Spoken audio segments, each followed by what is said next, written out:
Mesdames, Messieurs, je voudrais, si vous me permettez, que j'observe le protocole. Je vous souhaite la bienvenue à cette conférence 5, enjeux et défis de l'utilisation des biocarburants en Afrique. Cette question, vous imaginez bien, pose la problématique de nos déplacements, les moyens de transport et surtout les sources d'alimentation. D'ailleurs, l'actualité nous le rappelle, la COP 29 a refermé ses portes à Bakou. Dans cet élan de réduction des émissions de gaz à effet de serre, nous devons revoir ensemble notre mode de circulation en ville comme en campagne. Cette conférence donc nous permettra d'en saisir tous les enjeux et un expert international pour nous édifier sur la question que je m'en vais maintenant vous présenter. Il s'agit de Michael Berthelot. Il travaille pour le groupe Scania depuis 1993, dans lequel il a effectué divers métiers. Il a commencé comme mécanicien, puis responsable magasin pièces de rechange, puis chef d'atelier. En 2000, il a commencé à vendre des véhicules Scania en tant que responsable des succursales en France. Il a ensuite été chef de région pour les véhicules neufs, toujours en France. Puis en 2022, il a été nommé responsable service pour la région Afrique, Moyen-Orient et Asie centrale. En 2024, Scania a pris la décision d'implanter une succursale en Côte d'Ivoire. Il a donc été nommé directeur général de Scania Côte d'Ivoire afin de créer la société et implanter les équipes et les services. Il vit donc depuis juillet 2024 en Côte d'Ivoire. Mesdames, Messieurs, notre conférencier, que je vous prie de bien vouloir recevoir par des ovations bien nourries, Monsieur Michael Berthelot.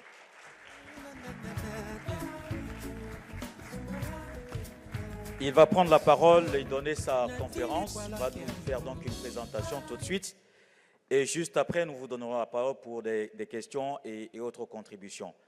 Vous avez donc la parole. Merci. Bienvenue.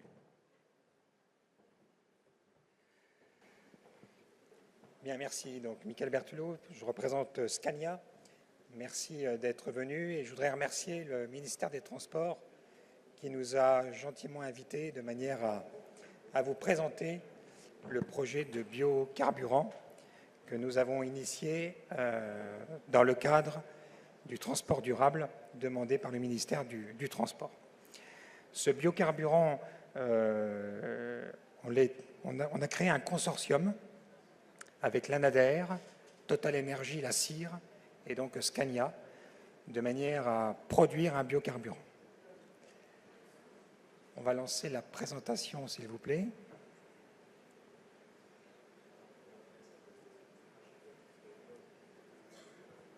Ça marche pas.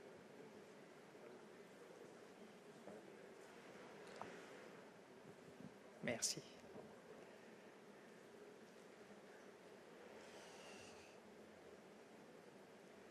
Si vous avez la présentation, s'il vous plaît.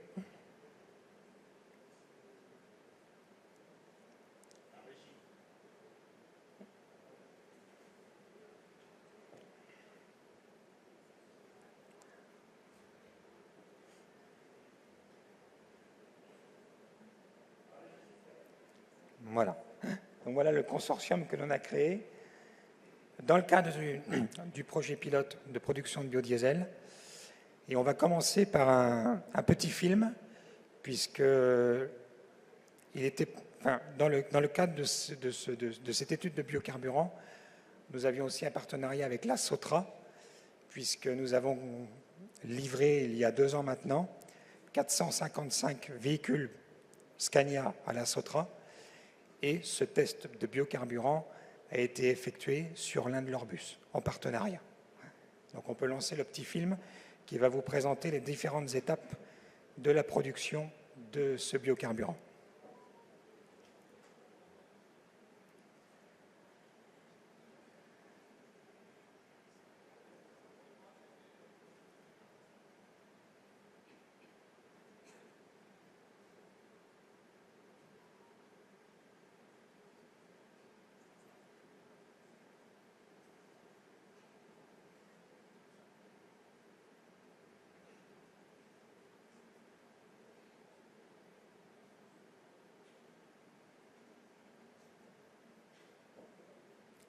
Normalement, il y a du son, mais je ne sais pas si...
Je vais vous présenter maintenant rapidement comment on a pu atteindre nos objectifs de faire fonctionner un bus avec de la graine d'EVA au départ.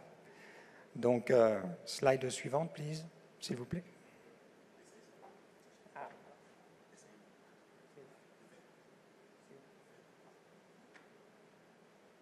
Parfait. Voilà, donc je vais vous présenter le contexte, l'historique, le projet, les résultats du projet pilote, les attentes du projet et les perspectives. Donc, le projet pilote a été réalisé dans le cadre du projet de transport durable qui était porté par le ministère du Transport en partenariat avec Scania dans la livraison de bus pour notre client Sotra. Et Scania et ses partenaires, donc Total Energy, Anader, Renault, la CIR et la Sotra, avaient pour objectif de produire un biocarburant à partir de résidus agricoles. Donc la graine d'EVA a été choisie. Il y avait deux possibilités, soit le cacao, soit la graine d'EVA. Et il s'est avéré que la graine d'EVA était meilleure pour produire un biocarburant. Également soutenir l'engagement de la Côte d'Ivoire dans la réduction des gaz à effet de serre et la création d'un revenu supplémentaire pour les exploitants agricoles. Alors l'historique de ce projet, donc c'est long puisque l'ANADER a commencé à penser à ce biocarburant en 2007. En 2014, l'ANADER s'est rendu en Suède pour visiter quelques unités de production de biocarburants qui existent en Suède. En 2015, il y a une étude de préfaisabilité. En 2017, donc l'ANADER a été mis en relation avec Scania. En 2018, nous avons signé un accord de partenariat entre l'ANADER et Scania. En 2019, nous avons eu le support de Swedfund pour financer cette étude de projet. 2020, réalisation de l'étude de faisabilité. Donc, il fallait être sûr qu'on pouvait produire un carburant qui pouvait correspondre à la norme. Mobilisation des partenaires, plus signature de l'accord tripartite entre l'ANADER, Scania, TEMSI, démarrage du pilote. On a intégré la CIR en 2023, ainsi que l'ONO. Et en août 2024, nous avons pu faire fonctionner un bus avec ce biocarburant.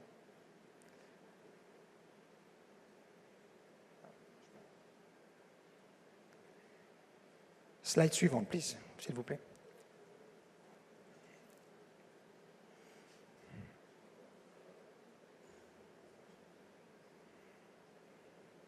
Non.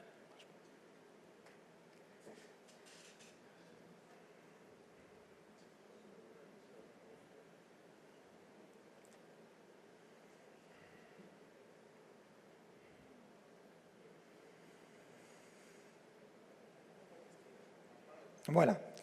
Le projet, donc, dans le projet de valorisation des sous-produits agricoles en biocarburant, il y a deux projets.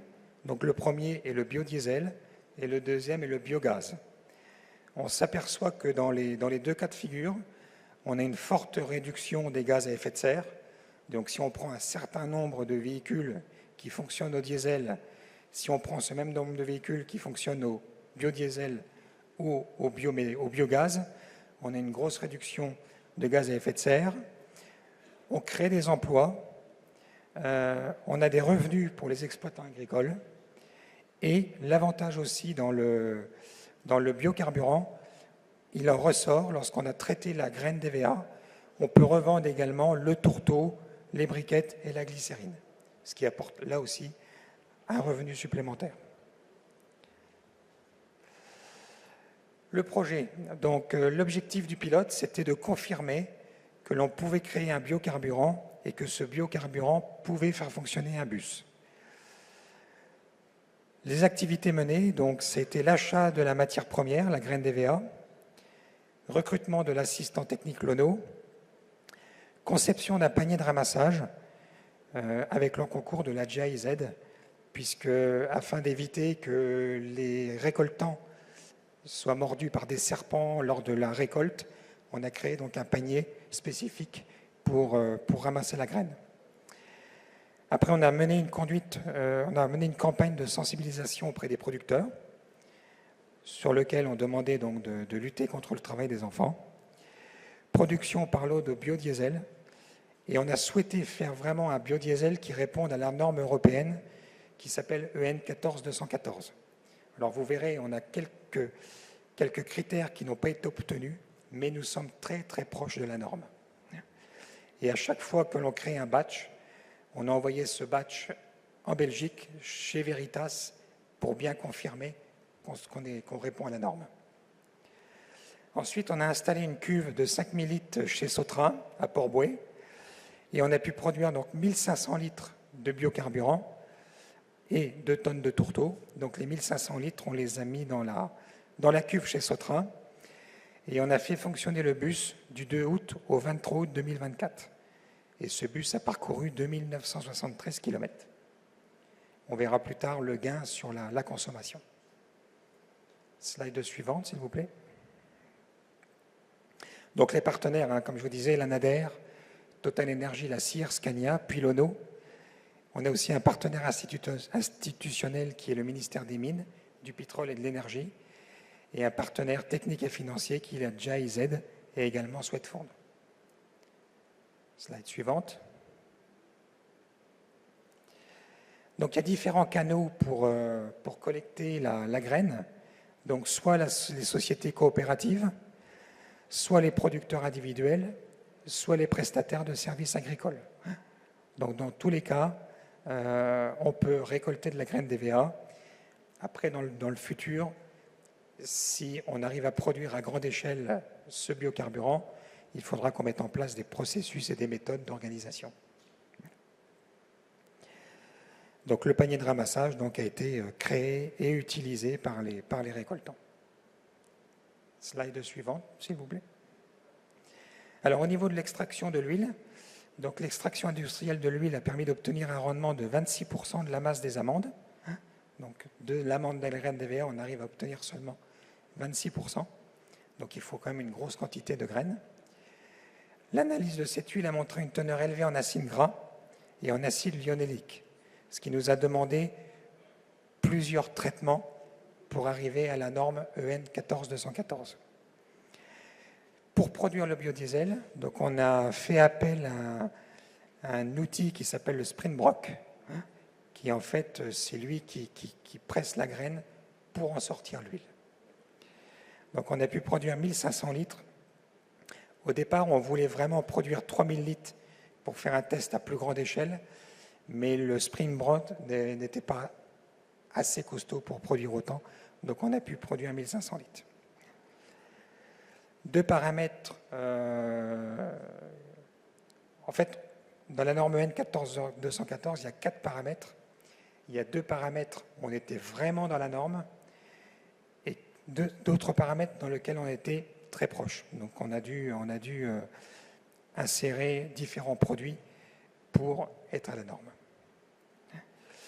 Quand on a fait le test du biocarburant dans le véhicule de la Sotra, en fait, tous nos moteurs Scania sont capables de fonctionner au biocarburant d'origine.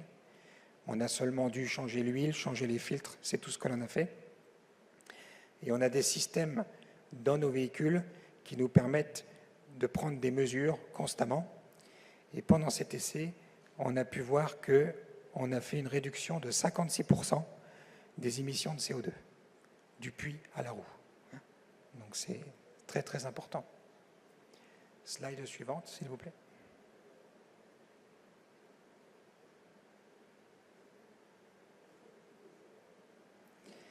Voilà, donc sur le test du 2 au 23 août 2024, on a testé donc sur un véhicule Sotra. Et vous pouvez voir en orange, c'est la consommation de carburant diesel des bus Scania chez la Sotra. Donc aujourd'hui, ces bus consomment 41,5 litres au 100 de diesel. Sur le bus sur lequel on a essayé le biocarburant, ce bus-là faisait 40,7 litres au 100 de consommation de carburant diesel. Quand on a mis le biocarburant, avec le biocarburant, on a fait 38,6 litres de consommation.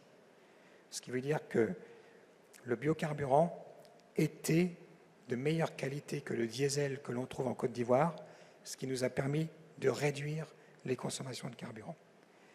On réduit le CO2, on réduit la consommation. Alors c'est beaucoup d'argent, hein, parce que 4 litres au 100 sur une année complète, c'est beaucoup d'argent d'économiser aussi pour le client.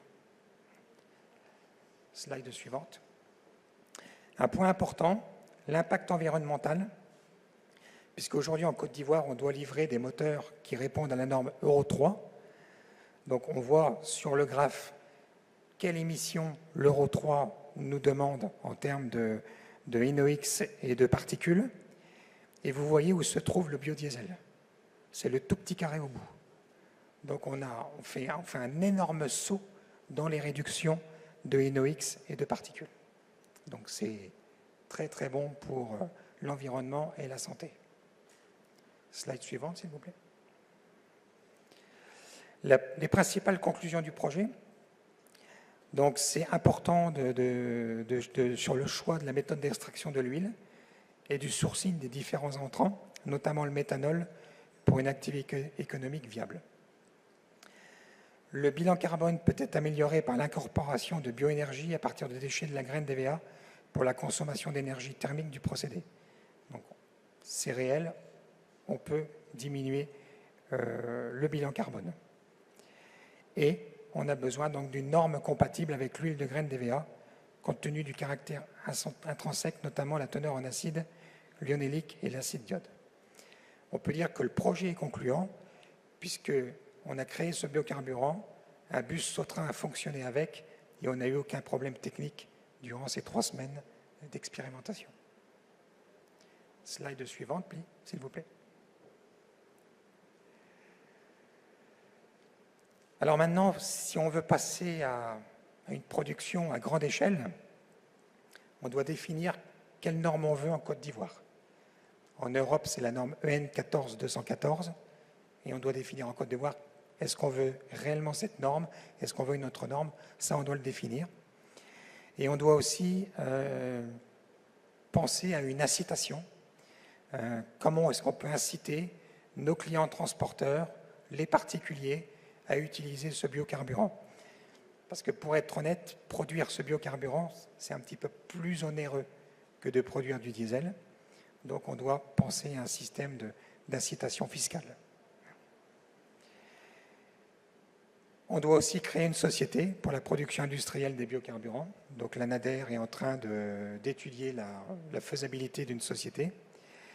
Et on doit mobiliser des ressources pour la réalisation des investissements de la phase industrielle. Merci. Je pense que... Merci beaucoup.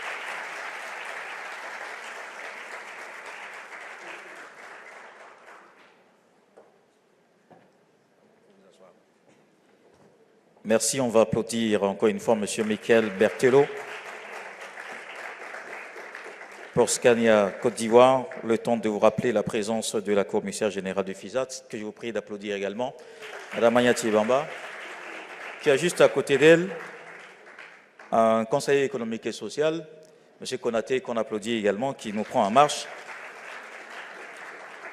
Et après la conférence de M. Michael Berthelot, l'on retient que Scania est en partenariat avec la Côte d'Ivoire dans le domaine du transport urbain. Un projet pilote de biocarburant à partir de la graine d'EVA a été testé et vérifié.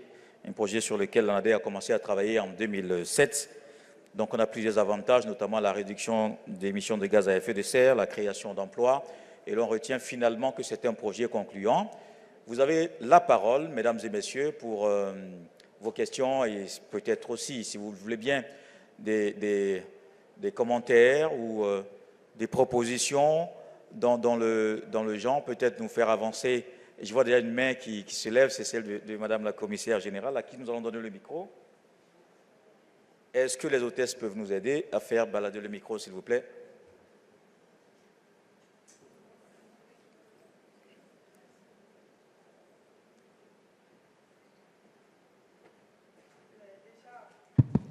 Je voudrais déjà féliciter et remercier M. Berthelot d'avoir bien voulu se rendre disponible.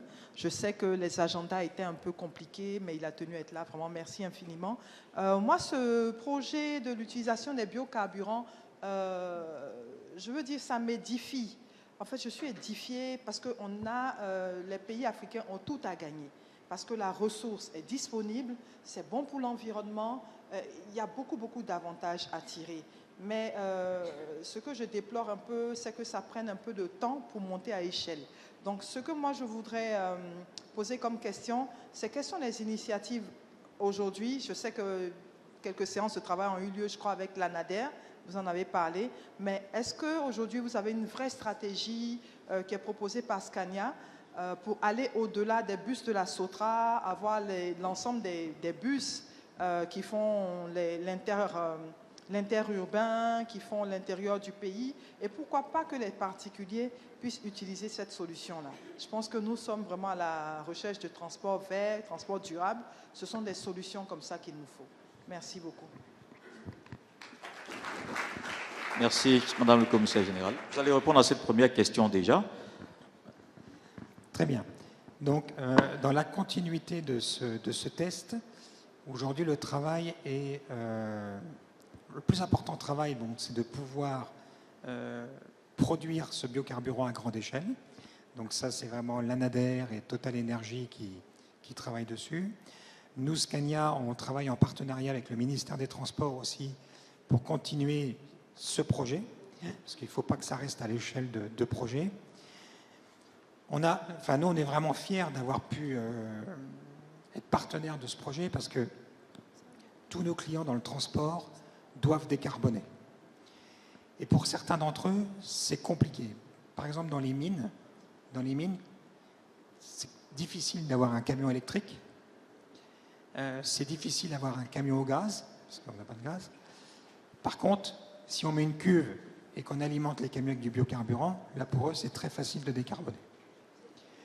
Pour le grand public, je dirais qu'il est possible, dans le futur, d'intégrer ce biocarburant dans le diesel que l'on a aujourd'hui en Côte d'Ivoire, à hauteur de 7%, voire 10%. Ce qui fait qu'on commencera à venir réduire les gaz à effet de serre en intégrant du biocarburant dans le diesel que l'on a ici en Côte d'Ivoire. Voilà. Donc, c'est tout frais, hein. On sait que ça fonctionne depuis le mois d'août. Donc là, maintenant, on commence à discuter, à voir comment est-ce qu'on peut produire ce biocarburant à grande échelle. Mais c'est vraiment le souhait de le faire, oui, absolument. Merci, madame. D'accord, on va continuer, peut-être juste à côté de madame le commissaire général. Pourquoi pas, monsieur Konaté. Venez, s'il vous plaît, oui.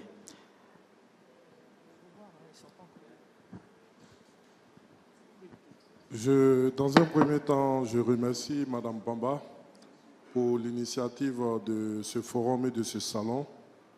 Nous savons tous les difficultés que des entrepreneurs comme elle peuvent rencontrer pour pouvoir monter ce genre de projet. Nous sommes à la 8e édition.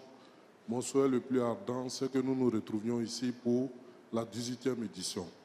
Ça, c'est le premier point. Et je demande qu'on l'applaudisse pour tout ce qu'elle fait pour le domaine du transport. L'an passé, elle nous a permis de voir les voitures électriques en Côte d'Ivoire, de voir qu'il y a des entreprises qui investissent dans ce domaine-là. Aujourd'hui, nous sommes en train de parler de biocarburant. Et aujourd'hui, si on constate dans le changement climatique que nous subissons tous, que l'Afrique subit, un changement dont l'Afrique n'est pas à l'origine, nous subissons des solutions comme le biocarburant peuvent être des pistes. Mais comment on finance tout ça? Premier point, au niveau législatif, est-ce que des démarches sont entreprises à votre niveau, au niveau du Parlement, pour que les députés et les sénateurs puissent déjà se saisir de ces questions-là? Je vous remercie. Merci, monsieur le conseiller. Voilà, ça fait 2 questions. On va commencer déjà par la première problématique. La question peut-être du financement. Est-ce qu'on aura les moyens de financer ce vaste projet? C'est vrai que le pilote a été financé par un fonds d'investissement suédois, Swift Fund. Je pense qu'aujourd'hui, l'ANADER, Total vont travailler pour trouver des sources de financement également. On pourra pas tout financer. Je dirais qu'on aura besoin d'un support incitatif de l'État ivoirien pour pouvoir vendre ce produit peut-être pas au même prix que le diesel, mais on doit être dans le même prix que le diesel. Donc, et nous, donc, on est toujours en relation avec le ministère du Transport pour continuer à mettre en œuvre ce souhait de produire du biocarburant à grande échelle.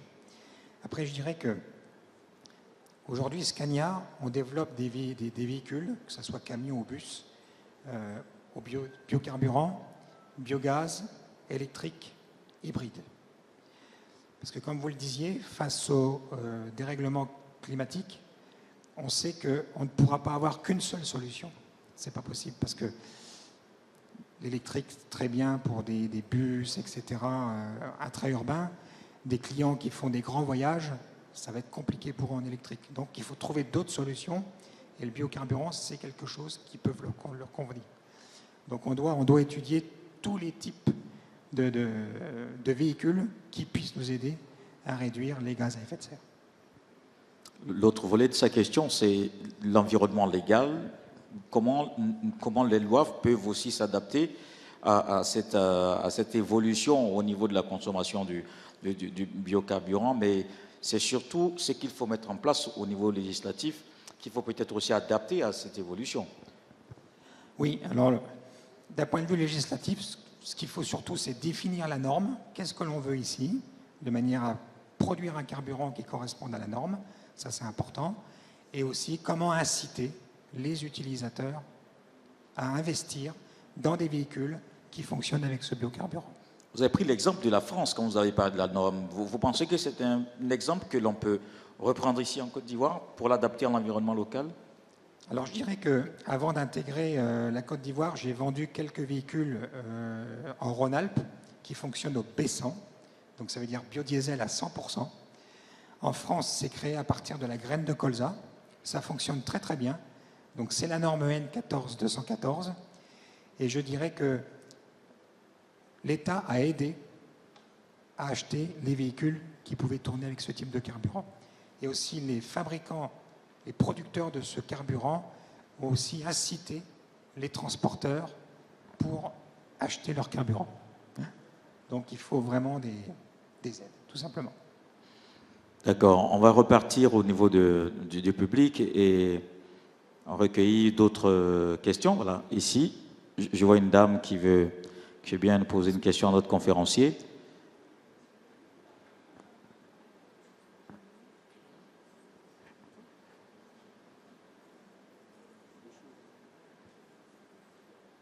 Allez-y. Bonsoir, messieurs. J'ai remarqué que l'utilisation des biocarburants a vraiment un effet positif sur la couche d'ozone, vu qu'elle réduit de 56% l'émission des CO2. Je trouve que c'est une très bonne idée, mais je voudrais savoir si, parce que l'utilisation des biocarburants, pendant votre conférence, vous avez dit que c'est grâce aux graines d'EVA qu'on pouvait avoir du biocarburant. Du coup, je me disais, est-ce que l'utilisation des biocarburants ne va pas favoriser une culture intensive de l'EVA? Et est-ce que ça ne pourrait pas causer une déforestation pour pouvoir cultiver l'EVA? Est-ce que vous avez une solution pour ne pas qu'il y ait encore plus de déforestation en Côte d'Ivoire? Parce qu'on voit qu'en 1960, il y avait... En 1960, il y avait un peu plus de 16 millions d'hectares de forêt et maintenant nous sommes aux environs de 4 millions d'hectares. Du coup, je me demande si ce biocarburant ne va pas entraîner encore plus de déforestation.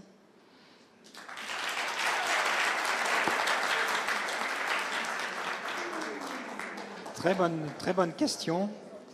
Et on voit que nos jeunes sont vraiment impliqués dans le changement climatique et comment modifier cela. Alors notre souhait, ce n'est pas de la déforestation, parce que si on soigne le CO2 d'un côté, mais que derrière on supprime de la forêt, ça ne peut pas fonctionner. Pourquoi on s'est tourné vers la graine d'EVA? Parce qu'aujourd'hui, la graine d'EVA, c'est un produit qui est par terre et que personne n'utilise. Donc on s'est dit, on ne va pas faire autre chose, mais il faut déjà que on puisse se servir de cela. Et en plus, ça donne du travail à nos agriculteurs, à nos récoltants, et ça donne du revenu.